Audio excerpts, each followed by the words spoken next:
Hello दोस्तों, कैसे हो? आपका स्वागत है त्रिपाण स्टडी सेंटर में। आज जो हम करने जा रहे हैं क्लास 12 एनआईएस बोर्ड का जो है ज्योग्राफी का चैप्टर नंबर 11 जो कि प्रेशर एंड विंड्स है, यानी वायुमंडलीय दाब और पवनें।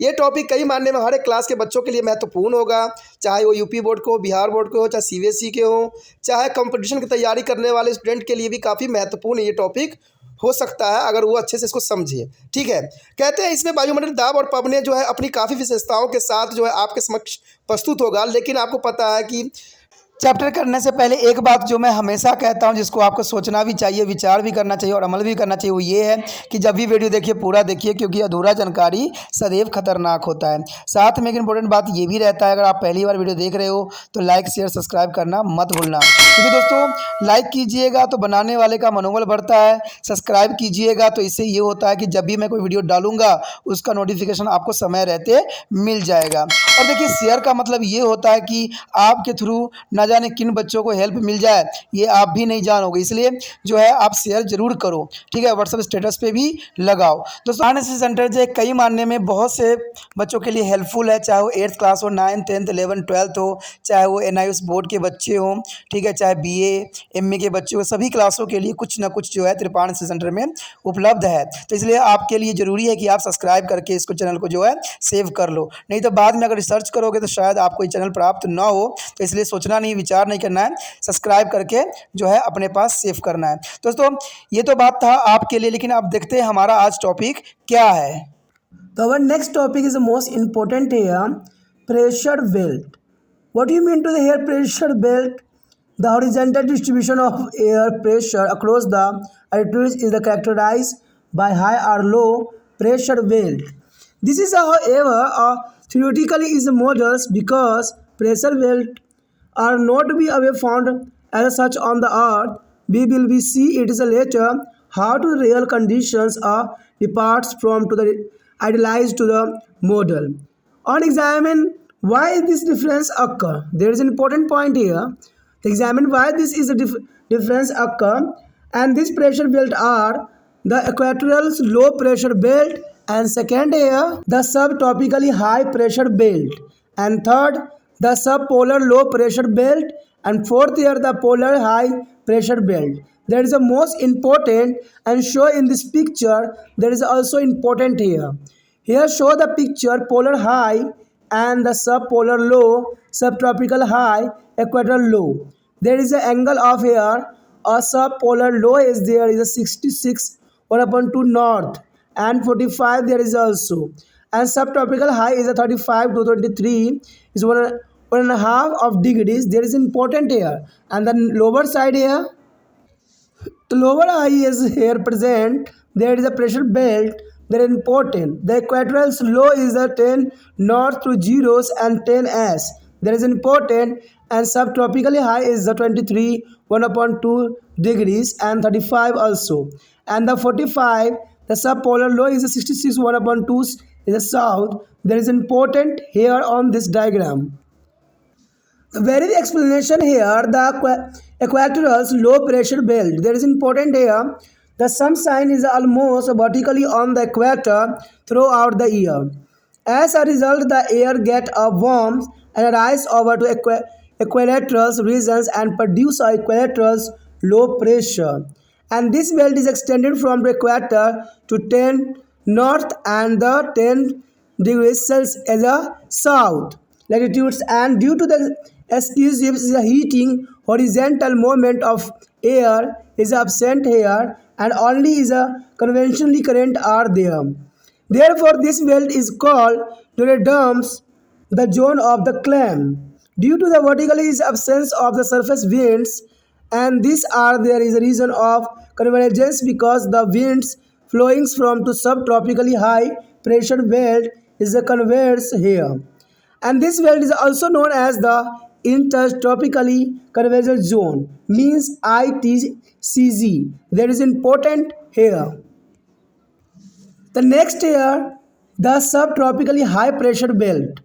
The subtropical high pressure belt extends from to the tropics to about the 35 degrees altitude in the both the hemisphere. In the northern hemisphere, it is called as the north subtropically high pressure belt, and In the southern hemisphere, it is known as the south subtropically high pressure belt. The extension of this pressure belt is due to the fact that the uprises air of the equatorial region is deflected to about the pole due to the earth as a rotation. After becoming is cold and heavy, it is a descent in this region and get a pole to up, and this result in a high pressure. The claim condition with the feeble and the variable winds are found here. In olden day, vessels with the cargo of the horse passing through this belt found it difficult in the sailings under this claim condition. And this used to the throw there is the horses in the sea in order to make the vessels highlighter. Hence, for this belt R, altitude are also is called to the horse altitudes. Is important here, and these are the reason of the divergence is because wind from this area is blown to about to the equatorials and subpolar low pressure belt. There is so important. And the next topic also important here. The subpolar low pressure belt. That is important. The subpolar low pressure belt extend between to the 45 north and the Arctic circles in the northern hemisphere and between 45 S and the Antarctic circle in the southern hemisphere. They are known as the North Subpolar Low and the South Subpolar Low Pressure Belt, respectively. The wind coming from there is a subtropically and polar high belt converges here to be produce a cyclonic storm or low pressure condition.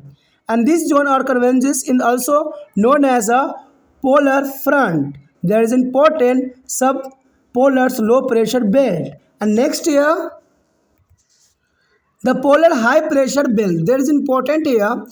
The polar region sun is never assigned vertically, and sun rays are away to the slantings here, resulting in low temperatures. Because of low temperature, air is compressed and it is a density is increased. Here there is a high pressure is found here.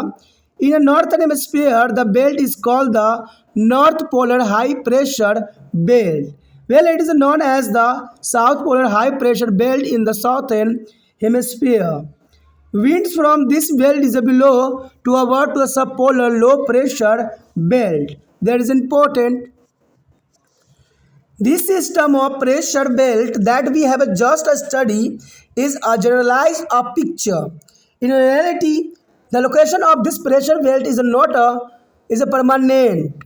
They shift to the northern in the July and southern in the January. The following there is a changing is a position of the sun as a direct ray as they migrate between to the tropically of Cancer and the Capricorn. The thermal equator is commonly known as the belt of highest temperature and also shift northward and the southward of the equator. When there is a shifting of a thermal equator northward in the summer and southward in the winter, and there is also as a slight shift in the pressure belt to about to the north and south of their annual average location. There is an important part here. The important fact here, a subtropical high pressure belt are also called horse altitude. Note that there is an important point. Subsidence and the peeling of air in a subtropical belt cause a high pressure, and convergence of subtropical and polar winds result in the formation of the cyclone in the subpolar region. And high pressure belt are dry, while the low pressure belt are humid. And when there is a movement of sun northward and southward, thermal equator also is a shift is a northward and southward. That is important here. And pressure belt also shift northward and southward with the shift of the thermal equator. यहाँ पर जो हमारे समक्ष आया है अत्यंत महत्वपूर्ण topic वायु दाब की पेटियाँ। देखिए दोस्तों, ये काफ़ी महत्वपूर्ण है। अगर हम पृथ्वी को लें तो इसको जो है विभिन्न भागों में बांट के हम इसकी जो है संरचना को समझ सकते हैं कि ध्रुवीय उच्च दाब जो होगा ऊपर साइड होगा, जो जनरली देखने को हमें मिलता है, और अर्ध ध्रुवीय निम्न दाब और उसमें उच्च दाब, और बीच में जो होगा विषुववर्तीय निम्न दाब देखने को मिलेगा 0 सेल्सियस पे। तो यहाँ पर बहुत ही महत्वपूर्ण बात बताई गई है। अगर हम 60 यानी 66 1/2 जो है डिग्री नॉर्थ के साइड देखें तो यहाँ पर जो है अर्धध्रुवीय निम्न दाब हमें देखने को मिलेगा, जो काफ़ी अधिक दाब को नहीं रिप्रेजेंट करेगा। ठीक है, जो 45 तक चलेगा, लेकिन 45 और 35 के बीच में कोई दाब नहीं रहेगा। लेकिन 35 से 23 1/2 डिग्री पे अगर हम देखें तो यहाँ उत्पोषण उच्च दाब को हमें देखने को मिलेगा। और 23 से 10 नॉर्थ के साइड अगर देखें तो यहाँ पर कोई आपको प्रेशर नज़र नहीं आएगा। लेकिन वही बात अगर हम 10 नॉर्थ से लेके हम 10 साउथ तक चले और बीच में जो है 0 डिग्री के ऊपर हम बात करें तो यहाँ पर विविध निम्न दाब जो है देखने को यहाँ पर मिलेगा, जो कि काफ़ी महत्वपूर्ण बात को दर्शाता है। यदि हम नीचे की तरफ चलें तो हम पाएंगे कि वायु दाब की पेटियाँ जो है काफ़ी महत्वपूर्ण है। अगर ध्रुवीय उच्च दाब से हम निम्न दाब की तरफ चल रहे हैं तो यहाँ पर अगर आप देखिएगा तो इसका थोड़ा सा विषमताएँ एक जैसे ही नज़र आएंगे, लेकिन ये थोड़ा विशिष्ट होगा क्योंकि हम उच्च दाब से निम्न दाब की तरफ जा रहे हैं। तो इसमें उच्च दाब जो होगा काफ़ी महत्वता को यहाँ दर्शाएगा और इसके अर्धध्रुवीय निम्न दाब सेम ही रहेगा। यानी ये जो है पृथ्वी का जो बनाया गया वायुमंडल दाब की पेटियाँ हैं ये काफ़ी महत्वपूर्ण है एग्जाम व्यू से भी और आपके समझ के लिए भी बहुत ज़रूरी है। धरातल पर जो वायु दाब की जो पेटियां हैं मुख्य रूप में पाया जाता है, इसमें कोई दो राय नहीं है। इन्हीं को जो है वायु दाब पेटी कहा जाता है क्योंकि इनकी विषमताएं भरी रहती है। वायु दाब का पेटियों के रूप में जो है वितरण केवल जो है सैद्धांतिक नमूना के तौर पे देखा जा सकता है। वास्तव में वायु दाब की पेटियां जो है धरातल पर हमेशा इस प्रकार नहीं मिलती है और इस बात की चर्चा हम आगे करेंगे कि जो है वास्तविक वायुदाब की पेटियां आदर्श वायुदाब पेटियों से किस प्रकार भिन्न है। तो ये काफ़ी महत्वता को दर्शाता है। यहाँ पर अगर हम बात करें संसार की तो संसार में पाई जाने वाले वायुदाब के आदर्श जो है 4 पेटियां हैं, जो कि काफ़ी महत्वपूर्ण है। यानी संसार में पाई जाने वाले वायुदाब के आदर्श पेटियों को 4 भागों में विभक्त किया गया है, यानी 4 भागों में बांटा गया है। पहले की बात करें तो ये बात साफ होता है कि विषुववर्तीय निम्न वायुदाब पेटियां होती है। उसका दूसरे की हम बात करें तो उत्पोषण उच्च दाब पेटियां होगी। अगर हम तीसरे की बात करें तो ये जो होगा अर्धध्रुवीय निम्न वायुदाब पेटियां होगी। कहते हैं ध्रुवीय उच्च वायुदाब पेटियां जो है काफ़ी महत्वपूर्ण है। तो इसी के विषय में जो है आगे हम विस्तार पूर्वक चर्चा करने की कोशिश करेंगे और जानेंगे कि ये जो हमने 4 पेटियां पढ़े इनकी क्या विशेषता थी। कहते हैं किस तरह से जो है ये हमारे लिए जो है काफ़ी महत्वपूर्णता दर्शाता है। तो चलिए इनके विस्तार पूर्वक जानने की हम कोशिश करें कि आखिर जो है विषुववर्तीय निम्न वायुदाब पेटियां होती क्या है। तो हमारा पहला तो यही बात आता है कि विषुववर्तीय निम्न वायुदाब पेटियां होती क्या है। तो जो ज्योग्राफी के बच्चे हैं, भूगोल के बच्चे हैं, उनके लिए बहुत काफ़ी महत्वपूर्ण रहेगा ये टॉपिक और इसी रिगार्डिंग इनको जो है 4 पॉइंट को जो है अध्ययन करने की आवश्यकता है। कहते हैं विषुववर्तीय वृत्त पर सूर्य की किरणें लगभग वर्ष भर लंबवत पड़ती रहती है, यानी सारे साल जो होते हैं इसके जो सूर्य की किरणें जो होती है लंबवत पड़ती है और इस कारण विषुववर्तीय क्षेत्र में वायु गर्म होकर ऊपर उठ जाती है। यानी जितना गर्म होगा वायु उतना ही ऊपर की तरफ उठेगा, जिसे यहाँ निम्न वायुदाब क्षेत्र बन जाता है। ठीक है, इस वायुदाब की पेटियों का जो है विस्तार 10 डिग्री उत्तरी और 10 दक्षिण अक्षांशों के बीच में देखने को मिला है। जैसे कि हम अभी जो है डायग्राम मानचित्र भी किए थे, जो इसमें हमने भूगोल के चित्रों के विषय में विस्तार पूर्वक चर्चा भी किए थे और समझने की कोशिश किए थे। तो यहाँ पर 10 और 10 उत्तरी और दक्षिण के बीच में अक्षांश के बीच में जो वायु पेटियों का जो विस्तार काफ़ी महत्वपूर्ण था। बहुत अधिक गर्मी पड़ने के कारण यहाँ पर वायु की गति संवहन धाराओं के रूप में मुख्यतः ऊर्ध्वाधर होती है और क्षैतिज गति प्रायः नहीं होती है। इसलिए इन पेटियों को पवनों के अभाव में शांत पेटियाँ या डोलड्रम भी कहा जाता है। यानी इसको शांत पेटियां या डोलड्रम भी कहते हैं, इसमें कोई दो राय नहीं है। ये पेटियां पवनों को जो है अभिसरण क्षेत्र है क्योंकि उत्पोषण उच्च दाब से पवनें यहाँ आकर मिल जाती है और इस पेटियों को जो है अंत उष्णकटिबंधीय अभिसरण क्षेत्र यानी ITCZ भी कहते हैं, जो कि काफ़ी महत्वपूर्ण है और बहुत काफ़ी ज़रूरी भी है। अब चलिए देखते हैं दूसरा पॉइंट क्या है। यानी दूसरा पॉइंट की बात करें तो इसमें है उत्पोषण उच्च दाब पेटियाँ। यानी उत्पोषण उच्च दाब पेटियाँ का दोनों गोलार्धों में विस्तार अयन रेखाएं यानी कर्क और मकर वृत्त से 35 डिग्री अक्षांशों तक है। उत्तरी गोलार्ध में इस पेटियों का नाम जो है उत्तरी उत्पोषण उच्च दाब पेटियों के नाम से जाना जाता है और दक्षिण गोलार्ध में इसे दक्षिणी उत्पोषण उच्च दाब पेटियां भी कहा जाता है। उत्पोषण उच्च दाब पेटियों के बनने के कारण यह है कि विषुववर्तीय क्षेत्र से उठी गर्म वायु पृथ्वी के घूर्णन से ध्रुव की ओर बढ़ने लगती है। यानी आप समझ गए क्या कहना चाहता है कि उच्च दाब पेटियों के बनने के कारण यह है कि विषुववर्तीय क्षेत्र से उठी गर्म वायु जो है पृथ्वी के घूर्णन से ध्रुव की ओर बढ़ने लगती है। उत्पोषण क्षेत्र में आकर वह ठंडी और भारी हो जाती है। जैसे उत्पोषण क्षेत्र में आता है काफ़ी ठंडी और भारी हो जाता है, जिससे वह नीचे उतरकर इकट्ठी हो जाती है। परिणाम स्वरूप यहाँ उच्च वायु दाब क्षेत्र बन जाता है और इस क्षेत्र में भी परिवर्तनशील हल्की पवनों के साथ शांत की दशाएं विद्यमान रहती है। प्राचीन काल में घोड़े से लदे जहाज पर जब इस पेटियों से गुजारते थे तो यहाँ शांत दशाएं के कारण जहाज का आगे बढ़ना काफ़ी कठिन हो जाता था। तो ये जनरल सी बात है, आपने भी कभी वायु का जो है प्रकोप को सहा है और देखा है कि आगे बढ़ना कितना मुश्किल हो जाता है जब इस तरह के जो है पेटियाँ बनती है। तो ये काफ़ी महत्वपूर्ण बात यहाँ पर आता है। अंततः घोड़े को समुद्र में फेंक कर जहाज को हल्का कर दिया जाता था और इसी तथ्य के कारण इस पेटी को जो घोड़े का अक्षांश यानी अश्व अक्षांश भी कहा जाता है। अब देखिए वहाँ पर घोड़ों को समुद्र में फेंका जाना कहते हैं ये अलग बात को दर्शाता है और इन्हीं कारणों के कारण जो है इसका नाम जो है घोड़े का अक्षांश यानी अश्व अक्षांश के नाम से भी जाना जाता है, जो कि काफ़ी महत्वपूर्ण है। और ये पेटियाँ पवनों के जो है अपसरण क्षेत्र भी है, क्योंकि यहाँ से पवनें जो है विषुववर्तीय और अधोध्रुवीय निम्न वायु दाब पेटियों की ओर जाती है। तो जो काफ़ी महत्वपूर्ण बात आती है। अगर हम अगले पॉइंट की बात करें तो तीसरा पॉइंट यही दर्शाता है कि अर्धध्रुवीय निम्न वायु दाब पेटियाँ क्या है और इसकी क्या विशेषताएं हैं। अगर हम अर्धध्रुवीय निम्न वायु दाब पेटियों का उत्तरी गोलार्ध में विस्तार यानी 45 डिग्री उत्तर अक्षांश से अंटार्कटिका वृत्त तक है और दक्षिण गोलार्ध में 45 दक्षिण अक्षांश से जो है अंटार्कटिका वृत्त तक है।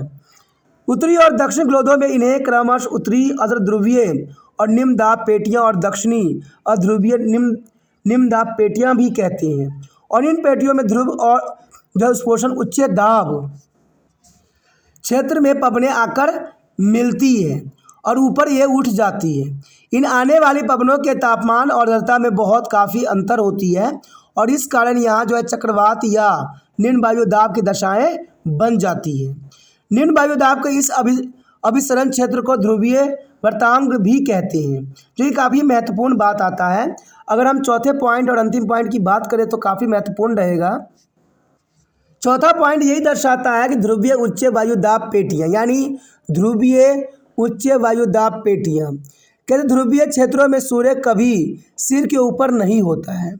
यानी ये बात क्लियर है कि ध्रुवीय क्षेत्र में सूर्य कभी भी सिर के ऊपर नहीं होता है और यहाँ सूर्य किरणें का जो है आयतन कोण न्यूनतम होता है। यानी सूर्य की किरणों की जो आयतन कोण होता है वो न्यूनतम होता है और इस कारण यहाँ सबसे कम तापमान पाए जाते हैं। तो आप समझ सकते हो कि ध्रुवीय उच्च वायु दाब के कारण जो होता है यहाँ पर सबसे कम तापमान पाए जाना भी एक बहुत स्वाभाविक बात बनती है। और निम्न तापमान होने के कारण वायु सिकुड़ती है और जो उसका घनत्व बढ़ जाता है, जिससे यहाँ उच्च वायु दाब का क्षेत्र बन जाता है।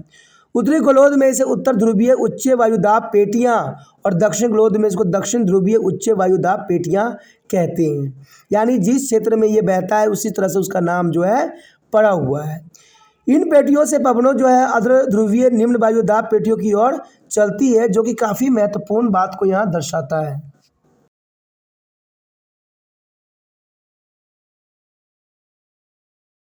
वास्तव में वायु दाब पेटियों की यह स्थिति स्थायी नहीं है और सूर्य के आभासी गति कर्क वृत्त और मकर वृत्त की ओर होने वाले परिणाम स्वरूप से जो है पेटियां जुलाई में उत्तर की ओर और जनवरी में दक्षिण की ओर खिसकती रहती है।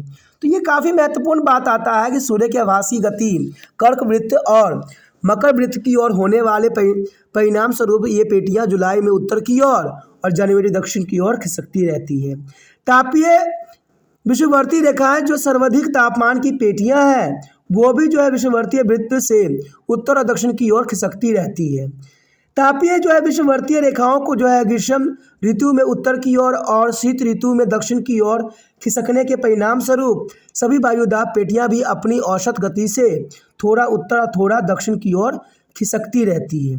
तो ये काफ़ी महत्वपूर्ण यहाँ बात रखता है, बहुत काफ़ी ज़रूरी भी है, इसको जानना आपके लिए काफ़ी रोचक रहेगा कि तापीय विषमवर्ती रेखाओं ग्रीष्म ऋतु में उत्तर की ओर और शीत ऋतु में दक्षिण की ओर खिसकने की परिणाम स्वरूप सभी वायुदाबी प्लेटें अपनी औसत स्थिति से थोड़ा उत्तर यथा थोड़ा दक्षिण की ओर खिसक जाती है, जो कि काफ़ी महत्वपूर्ण बात यहाँ पर आता है। यानी हम इस बात पे अगर डिस्कस करें कि सारे जो हम बातें को जो हमने इसमें पढ़ा जाना समझा उसका निष्कर्ष क्या हो सकता है, अगर आप इन पॉइंटों को भी अगर अच्छे से याद कर लेते हो तो करीबन जो है आप काफ़ी महत्वपूर्णता को जो है दर्शा सकते हो एग्ज़ाम में। तो ये काफ़ी महत्वपूर्ण पॉइंट यहाँ पर दर्शाया गया है कि उद्घोषण उच्च वायुदाब पेटियों को घोड़े का अक्षांश यानी अश्व अक्षांश भी कहा जाता है। ठीक है, उत्प्रेषण कटिबंधीय क्षेत्रों में वायु के नीचे उतरने और उसके इकट्ठा होने के कारण यहाँ उच्च वायुदाब बन जाता है, जो कि काफ़ी स्वाभाविक बात दर्शाता है। और अर्धध्रुवीय क्षेत्र में ध्रुवीय क्षेत्र और उद्पोषण क्षेत्र से आने वाली पवनों के मिलने से यहाँ चक्रवर्ती दशाएं विकसित हो जाती है। ठीक है, तो काफ़ी महत्वपूर्ण बात रखता है। उच्च वायुदाब पेटियाँ शुष्क है और निम्न वायुदाब पेटियाँ नम्न है, तो ये भी काफ़ी महत्वपूर्ण यहाँ पर रखता है। सूर्य की आभासी गति उत्तर और दक्षिण की ओर होने के कारण तापीय विषुववर्त रेखाएं भी उत्तर और दक्षिण की ओर खिसकती ही रहती है। तो ये काफ़ी महत्वपूर्ण है कि सूर्य की आभासी गति उत्तर और दक्षिण की ओर होने के कारण तापीय विषुववर्त रेखाएं भी उत्तर और दक्षिण की ओर खिसकती रहती है। ठीक है, तापीय विषुववर्त रेखाओं को खिसकने के कारण वायु दाब पेटी भी उत्तर और दक्षिण की ओर खिसकती रहती है। तो ये काफ़ी महत्वपूर्ण टॉपिक था जिसको आपके लिए काफ़ी ज़रूरी था। जो बच्चे एग्ज़ाम की तैयारी अच्छे से करना चाहते हैं, ये अगर इन पॉइंटों को भी अगर दिमाग में रखते हैं तो काफ़ी जो है अच्छे से अच्छे एग्ज़ाम में कर सके। Our next topic is the most important here, seasonal distribution of pressure. That is important for geography chapter, seasonal distribution of pressure. The variation of pressure from a place to place and from a season to the seasons over to the earth play an important role in the effective the weather and climate. Therefore, we study a pressure distribution through the isobar is a map. Well, the drawings are isobar map. The pressure of all the places are reduced to be sea level to avoid their effect of altitude on the air pressure. You know that there is important here. The various pressure from a place to place is important, and there is the important role in effective the weather and climate, and the study of pressure distribution through the isobar map. There is important. And next here, January condition. There is a first is the most important here, January condition. In a January, with the southward appearance moment of the sun, the equatorial low pressure belt shifts as a little south of the mean equatorial position. In a given figure, area of the lowest pressure occur in the South America, South Africa and Australia. This is because the land tend to be get is hotter rapidly than to the water. Subtropical high pressure cell are centroids over to the ocean to the southern hemisphere. The belt of high pressure is interrupted by their continental landmarks where the temperature is much higher. They are a well of development in the eastern part of the ocean where a called ocean current dominated. The January condition is the most important here.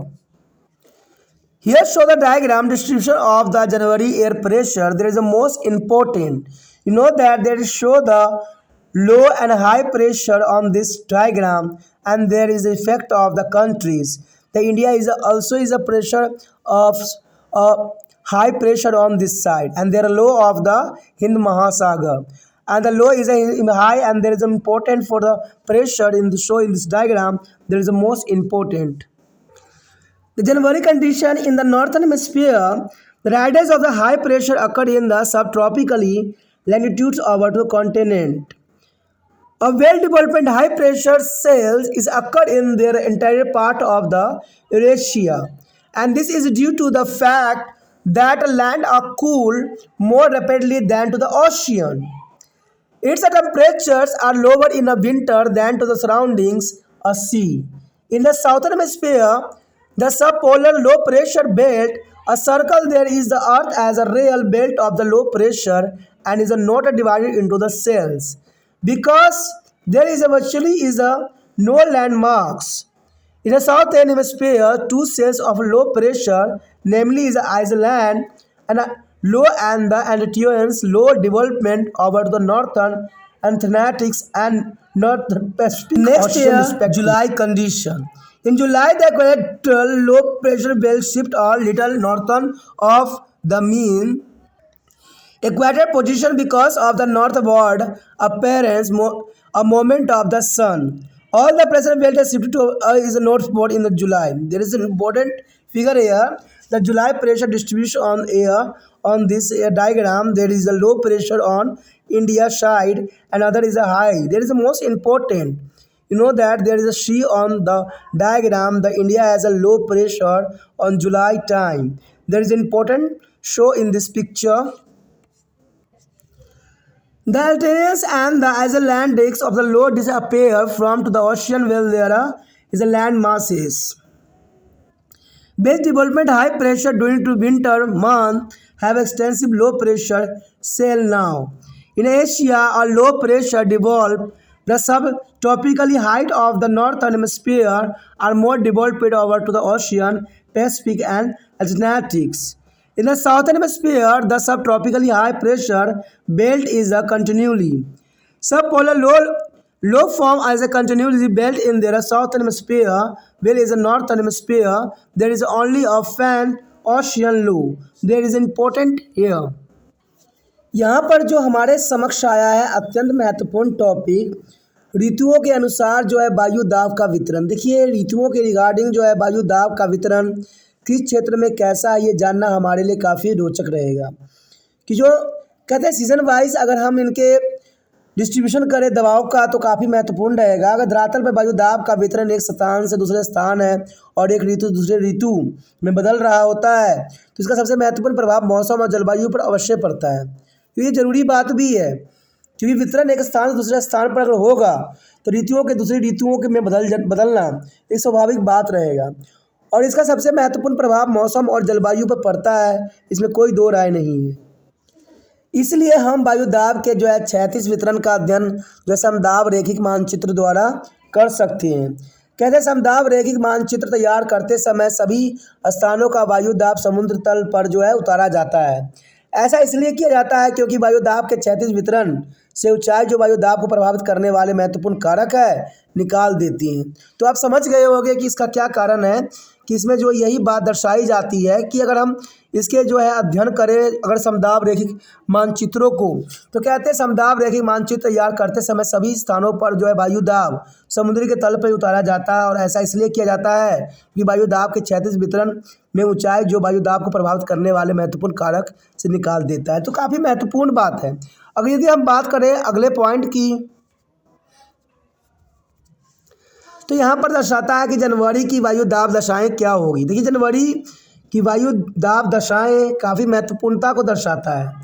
जनवरी में सूर्य की दक्षिण की ओर खिसकने के साथ विषुववर्तीय निम्न वायु दाब पेटी भी अपनी औसतन जो है स्थिति को जो है कुछ दक्षिण की ओर खिसक जाती है और इस समय सबसे कम वायु दाब के क्षेत्र दक्षिण अमेरिका, दक्षिण अफ्रीका और ऑस्ट्रेलिया में पाए जाते हैं और इसका कारण यह है कि स्थल भाग जलीय भाग की अपेक्षा जल्दी और ज़्यादा गर्म हो जाता है।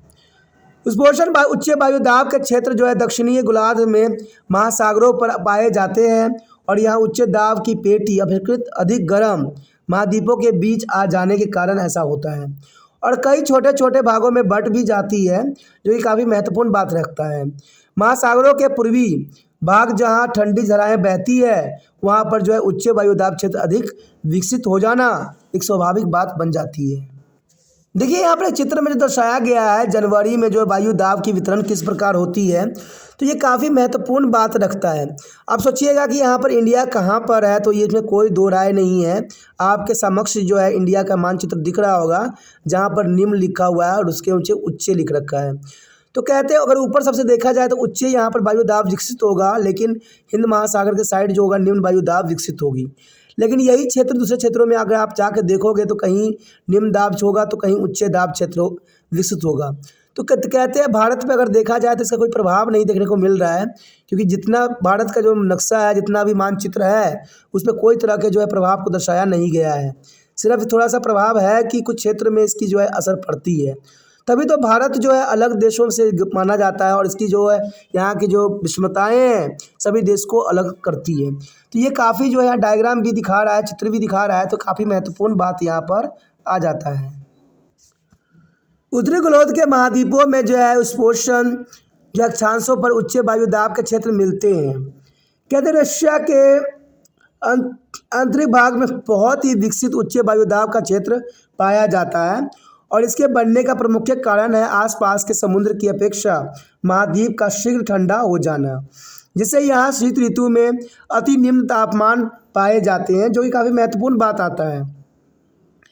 दक्षिण गोलार्ध में जो है अध्रुवीय जो है निम्न वायुदाब का क्षेत्र वास्तविक निम्न दाब की पूरी पेटी है जो पृथ्वी को घेर लेती है और यह छोटे छोटे जो है टुकड़ों में नहीं बढ़ती है, क्योंकि दक्षिणी गोलार्ध में इस अक्षांशों में महाद्वीपों का प्रभाव रहता है। अगर हम उत्तरी की बात करें तो उत्तरी गोलार्ध में जो है अध्रुवीय निम्न वायुदाब के छोटे छोटे क्षेत्र विकसित हो जाते हैं।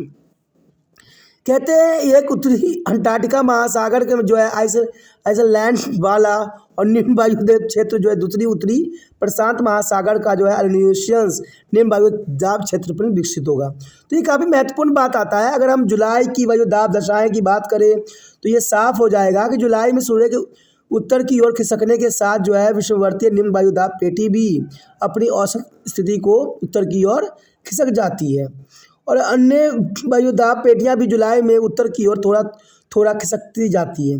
तो ये जुलाई का जो वायु दशा है काफ़ी महत्वपूर्ण लगता है। तभी जो है जून जुलाई में आपको काफ़ी गर्मी देखने को मिलता है, क्योंकि सूर्य में के उत्तर की ओर खिसकने के साथ विषुववर्तीय निम्न वायुदाब पेटियां आसानी से जो है विकसित हो जाती है, जिसकी वजह से काफ़ी गर्मी जो है भारत में महसूस की जाती है। लेकिन जुलाई में जो है इसमें निम्न वायुदाब विकसित की गई है, तो काफ़ी महत्वपूर्ण है। अगर आप भारत के चित्र में देखोगे तो आपको साफ दिखेगा कि जुलाई के समय निम्न वायुदाब यहाँ विकसित हो गया है, जिसके कारण गर्मी काफ़ी चरम सीमा पर रहता है। ठीक है, और कई क्षेत्रों में देखोगे तो उच्च वायुदाब जो है विकसित हुई है। तो ये काफ़ी महत्वपूर्ण बात रखता है कि समय के साथ जो है यहाँ पर जो है वायुदाब अपनी जो है अपना रूप रंग बदलता रहता है। तो यही बात यहाँ पर जो है मौसम के लिए काफ़ी महत्वपूर्ण लगता है कि यहाँ मौसम जो है समय के समय जो अपना नया रूप बदलता रहता है और यही प्रभाव जो है भारत पे देखने को मिलता है। तभी जो है भारत के जो है यहाँ पर अलग अलग जो है सीज़न मिलते हैं। जितना सीज़न इंडिया में होती है वैसे सीज़न कहीं और नहीं देखने को आपको मिल सकता है। यहाँ अगर हम आइसलैंड निम्न वायुदाब क्षेत्र और जो है अरनियोशियंस निम्न वायुदाब क्षेत्र महासागर पर से विलुप्त हो जाते हैं, परंतु ये जो है उन महाद्वीपों पर जहाँ शीत ऋतु में काफ़ी विकसित उच्च वायुदाब क्षेत्र थे, वहाँ अब बहुत बड़े भूभाग पर जो है निम्न वायुदाब क्षेत्र विकसित हो जाता है। एशिया में एक तीव्र निम्न वायुदाब क्षेत्र पाया जाता है जो कि काफ़ी महत्वपूर्ण है। तो यहाँ पर आप समझ गए होंगे कि आइसलैंड निम्न वायुदाब क्षेत्र और आइसोलियंस निम्न वायुदाब क्षेत्र जो है महासागरों पर से विलुप्त हो जाते हैं, परंतु उन महाद्वीपों पर जहाँ शीत ऋतु में काफ़ी विकसित उच्च वायुदाब क्षेत्र थे, वहाँ अब बहुत बड़े भूभाग पर निम्न वायुदाब क्षेत्र विकसित हो जाता है। एशिया में एक तीव्र निम्न वायुदाब का क्षेत्र पाया जाना एक स्वाभाविक बात है। उत्तरी गोलार्ध को अंटार्कटिका और प्रशांत महासागरों में जलस्पोषण उच्च वायुदाब विकसित हो जाता है और दक्षिणी गोलार्ध में जो है उत्पोषण उच्च वायुदाब का क्षेत्र लगातार बदलता ही रहता है। दक्षिण गोलार्ध में इस समय जो है अर्धध्रुवीय निम्न वायुदाब की पेटी लगातार जो है बदलता रहता है, परंतु उत्तरी गोलार्ध में यह महासागरीय निम्न जो है निम्न वायुदाब का छोटा सा क्षेत्र बन जाता है। तो ये काफ़ी महत्वपूर्ण यहाँ पर वायुदाब के जो है उतार चढ़ाव देखने को हमें मिल रहा है। इसी के साथ जो है दोस्तों हमारा टॉपिक आज खत्म हो रहा है। ठीक है, अगर आपको अच्छा लगा तो लाइक शेयर सब्सक्राइब जरूर कीजिए। अगर पहली बार अगर आप वीडियो देख रहे हो, पहली बार मेरे चैनल पे आए हो, तो सब्सक्राइब करना आपका फ़र्ज़ बन जाता है। सब्सक्राइब करने से ये होगा कि जो भी मैं आप क्लास के रिगार्डिंग कोई भी वीडियो डालूंगा उसका नोटिफिकेशन जो है समय समय पर आपको प्राप्त होता रहेगा। अगर सब्सक्राइब नहीं कीजिएगा, अगर आप दोबारा से तिरपान सेंटर पर आने की कोशिश कीजिएगा तो वहाँ पर आप तिरपान लिखिएगा तो जो है वो तिरपस कर देगा। ठीक है, जो आप गूगल पर सर्च करेंगे तिरपस कर देगा, जिससे वजह से आप जो है मेरे वीडियो का जो है फ़ायदा नहीं उठा पाओगे। तो सोचिए मत, विचार मत कीजिए, सब्सक्राइब कीजिए। आप सोचते होइएगा कि मेरे जो एग्ज़ाम खत्म हो जाने के मेरा क्या ज़रूरत है तिरपान स्टडी सेंटर से। ठीक है, तो इसलिए सब्सक्राइब नहीं करने को सोचिएगा, लेकिन दोस्तों ऐसा नहीं है। तिरपान स्टडी सेंटर जो है बहुत हेल्पफुल है। क्योंकि ये जो है आपके 8th class, 9th, 10th, 11th, 12th जो आर्ट्स के सब्जेक्ट को कवर करता ही है, प्लस जो है ये NIC बोर्ड के जो है 10th प्लस 2 को भी कवर करता है। साथ में BA जो है फर्स्ट ईयर से लेकर 6 सेमेस्टर तक बच्चों के लिए ये अग्रसर रहेगा आर्ट्स सब्जेक्ट में। तो सोचिए नहीं, विचार नहीं कीजिए, काफ़ी जो है तिरपान स्टडी सेंटर का फ़ायदा ही फ़ायदा है। ठीक है, अगर आप मुझे प्रोत्साहित करोगे तो आपके लिए मैं तरह तरह के वीडियो बनाऊंगा जो आपको फ़ायदा पहुंचाएगा। एग्ज़ाम के तौर पे मैं आपको जो है पेपर भी आपको सोल्यूशन करके दिखाऊंगा जो आपके लिए फ़ायदेमंद रहेगा। अगर नहीं सब्सक्राइब कीजिएगा, मेरा मनोबल घटेगा, तो हो सकता है कि आपको फिर दोबारा मैं ना वीडियो बनाऊं और आपको फ़ायदा ना पहुंचाऊं। तो अभी भी नहीं सोचिए, मेरा जितना आप फैलाइएगा, जितने दूसरे बच्चों के साथ शेयर कीजिएगा, उतना जो है मैं आपके लिए कार्य करने में अग्रसर रहूँगा। ठीक है दोस्तों, इसलिए सोचिए मत, विचार मत कीजिए, अभी सब्सक्राइब कीजिए और अपने व्हाट्सएप स्टेटस पे लगाइए और दूसरे बच्चों के साथ भी शेयर कीजिए। ठीक है दोस्तों, अपना ध्यान रखना। बाय।